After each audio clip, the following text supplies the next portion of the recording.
A ver, ¿qué pasa cuando un hombre que se dice apóstol de Jesucristo termina condenado por la justicia? Bueno, hoy nos vamos a meter de lleno en la historia de Naasón Joaquín García, el líder de la luz del mundo. Es una crónica que nos va a llevar por un laberinto de fe, de poder y de una controversia que, la verdad, sacude los cimientos de toda su organización. Y bueno, aquí está el meollo del asunto, ¿no? Resumido perfectamente en dos ideas que chocan de frente. Por un lado tenemos un título con un peso espiritual inmenso, apóstol de Jesucristo, y por el otro, una realidad legal que es, bueno, es devastadora, culpable de abuso sexual. La gran pregunta es, ¿cómo es que estas dos cosas pueden existir al mismo tiempo? Pues a lo largo de este recorrido vamos a ir viendo qué dice nuestro material de origen para tratar de entender esta ruptura. Ok, empecemos por el principio, por la base de su poder. O sea, su título de apóstol suena a algo divino, ¿verdad? Como una elección que viene de arriba.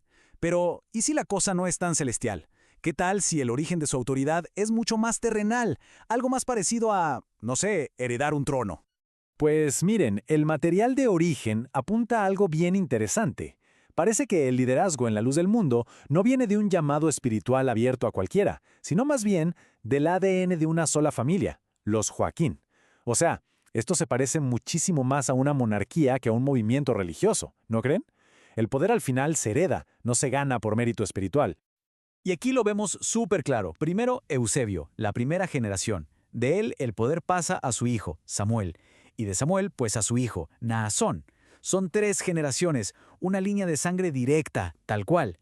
Y claro, este patrón de dinastía, según las fuentes, pues choca de frente con la idea de que el llamado espiritual es algo individual, algo que le puede llegar a cualquier creyente.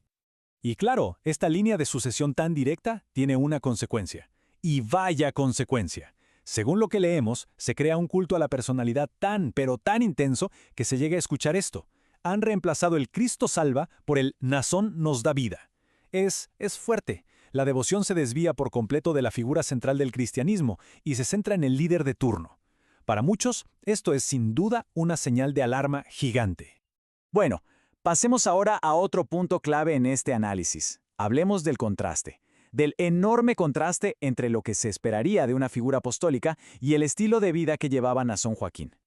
A ver, uno se imagina a un apóstol viviendo con humildad, con austeridad, ¿cierto? Pero luego vemos la realidad documentada y es otra cosa. Jets privados, mansiones, colecciones de relojes de lujo. El material que analizamos plantea una pregunta muy simple pero muy poderosa. ¿Cómo es posible reconciliar estas dos imágenes? ¿Cómo cuadran? Pero ojo, que el contraste no es solo material, no es solo de lujos. Se supone que un líder espiritual busca liberar el pensamiento, ¿no? En cambio, muchas de las críticas hacia la luz del mundo apuntan justo a lo contrario, a una especie de control mental donde se pide lealtad financiera y se enseña que la salvación de una persona depende sí o sí de obedecer ciegamente al líder.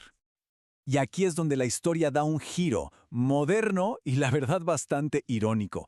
Pensemos en los apóstoles de la antigüedad. Ellos escribieron epístolas, cartas que se convirtieron en textos sagrados. Pues bueno, las epístolas modernas de Naasón, o sea, sus mensajes y chats privados, se convirtieron en algo totalmente distinto, en evidencia, en pruebas incriminatorias que usaron los fiscales de California en su contra.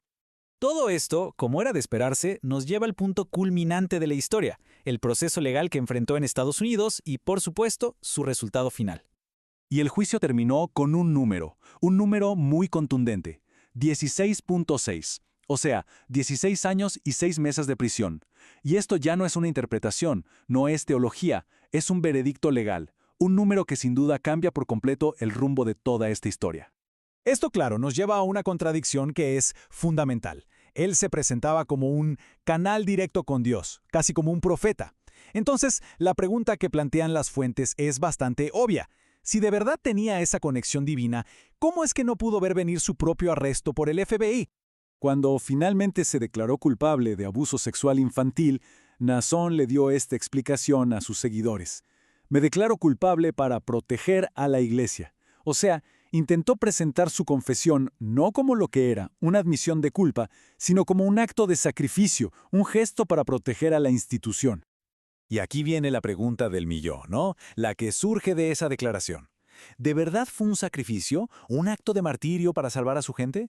¿O fue más bien una estrategia legal, una decisión fríamente calculada para evitar una posible sentencia de cadena perpetua? Es la narrativa del sacrificio contra la lógica pura y dura del sistema judicial.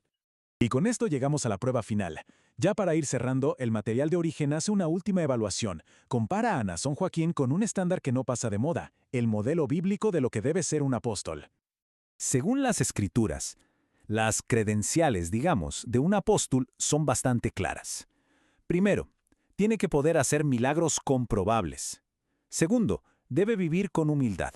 Y tercero, su misión es guiar a la gente hacia la libertad, no hacia el control o la sumisión. Ese es el estándar. Entonces la pregunta final cae por su propio peso. ¿Cumple razón Joaquín García con estos requisitos? Después de todo lo que hemos visto, la sucesión familiar, el estilo de vida lleno de lujos, el veredicto de culpabilidad, bueno, según las fuentes, la respuesta parece evidente. Este análisis cierra con una advertencia, una que tiene casi 2000 años. La propia Biblia habla y advierte sobre falsos apóstoles y obreros fraudulentos. Y es una reflexión final que nos deja pensando, ¿no? Que aunque cambien los nombres, cambie la tecnología, la historia de poder, de fe y a veces de engaño es tan antigua como la humanidad.